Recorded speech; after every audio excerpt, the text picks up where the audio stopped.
This is TWiT. I think this was just a publicity stunt, but I'd like to hear what you guys think. I don't think it was. I know some of the guys that worked on that. Okay. That project. So I don't think it was publicity. I think unfortunately. So quick background.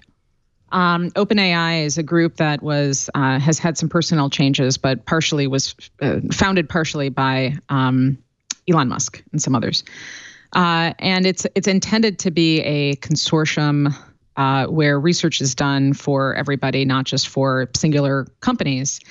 What they've done is built a random text generator, but it's very good and very convincing. So it basically, you start with a human prompt.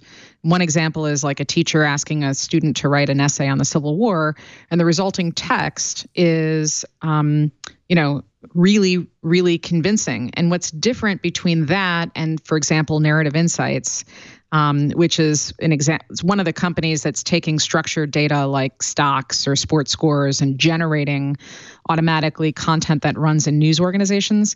The difference that this is more open-ended and and obviously far more complicated. Yeah, because we've had who was it? The New York Post or the Daily News has had auto-generated sports stories for 8 years. Right. But sports is such a narrow, constrained field, you can pretty much do it automatically.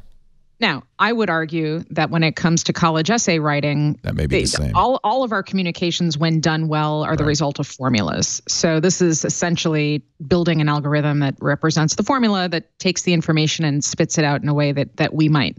But here's what I think is, the thing that went wrong is that the press release and the way that it was discussed made it sound so scandalous and sort of made a big deal out of something that I think is remarkable, not like the sign of the apocalypse or something. The paper is very measured. Yeah. In the press release, that's right. They said, we are not going to release this technology because it's too dangerous. But this is a problem. When it comes to artificial intelligence, there's an extraordinary amount of misplaced optimism and fear. And I would put that description, because the paper was fairly measured and interesting. Yeah. And honestly, it wasn't that remarkable. At all. However, the announcement, the announcement, would be in the misplaced fear, and intentionally sort of scandalizing something, which is not good for the AI community at all. Again, it changes expectations. And the last thing we need is to change expectations and get people, either fired up about investing a ton more money and expecting products really soon, or taking money out. We have to go forward with, clear minds. But I do bring it up because it's directly in response to what Brianna was saying. And in fact, they say this in the summary of the paper. We can imagine the application of these models for malicious purposes, information jamming, generating misleading news articles, impersonating others online. I think the biggest issue would be perhaps comment jamming with seemingly real comments that are so quickly generated in such volume that it overwhelms the humans. And this is just automating what humans... because humans are already malicious. There are plenty of malicious actors who could write better than this. But they're fewer. This is automating malicious propaganda. So instead of the United States employs people to do the same thing that the paper is predicting that the GAN could be used for. So what I would say is we should technology always evolves in ways that we don't think through in advance. Something always goes wrong. So it's incumbent upon us to, again, lay out far in advance what are the scenarios for the catastrophic scenarios, the pragmatic scenarios, the optimistic scenarios, and think all of this through, which we should already be doing. There's a lot of panic, I would want to add to that. We don't have a choice whether this is going to happen. I mean, you could have magically every tech company in the United States and all of our startups tomorrow decide, oh, you know what, we're going to set this one out. It's too dangerous. We don't like it.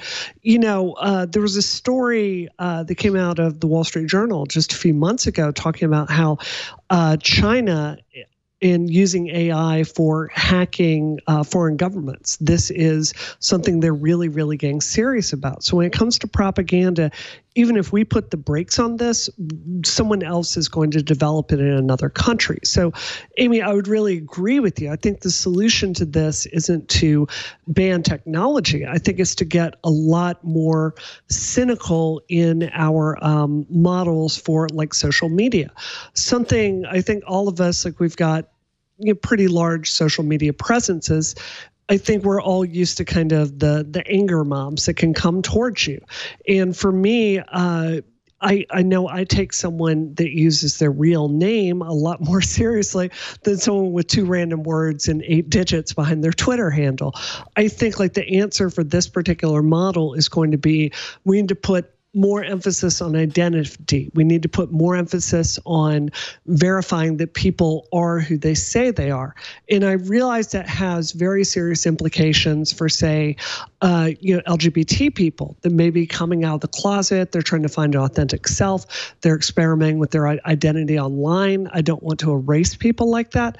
But at the same time, we've got to be a lot more suspicious that just because a Twitter account exists, I've begun to increasingly doubt if there's a real person behind it, if that makes sense. Yes. And in fact, I think the actual paper and its summary from OpenAI was much more measured and said exactly that. This is the paragraph I found most compelling. These findings, combined with earlier results on synthetic imagery, like deepfakes, audio, and video, imply that technologies are reducing the cost of generating fake content and waging disinformation campaigns. So the public at large will need to become more skeptical of text they find online. That's all.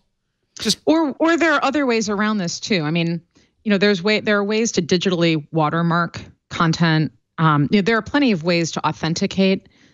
I think that the key here is most of the content that's distributed online, and certainly news organizations, have not been fast enough to advance.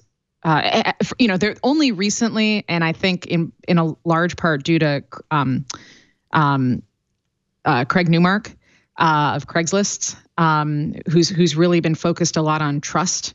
Only recently have news organizations started to think through the technology side of this. So, we can't say, like, there are plenty of ways to create fake content. It's much easier now. It's easier to distribute it. So there's no way to put a lid on it. So the best way around it is to figure out how to authenticate real content.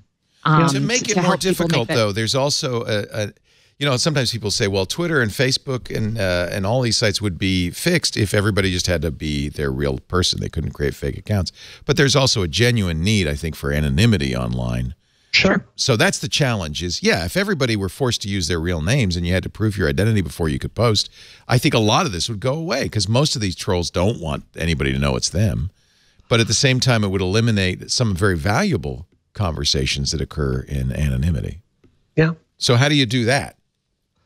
I think a lot of these issues, you're trying to compete to fundamentally different principles here. Because I think all of us are here. We value anonymity, right? Like we value privacy online. So if you're talking about and free speech. And free speech. If you're talking about authenticating every single person, I would point out that is a policy China employs. And I don't think many people would praise their internet as one of the more open in the world. It's probably antithetical to free speech, isn't it?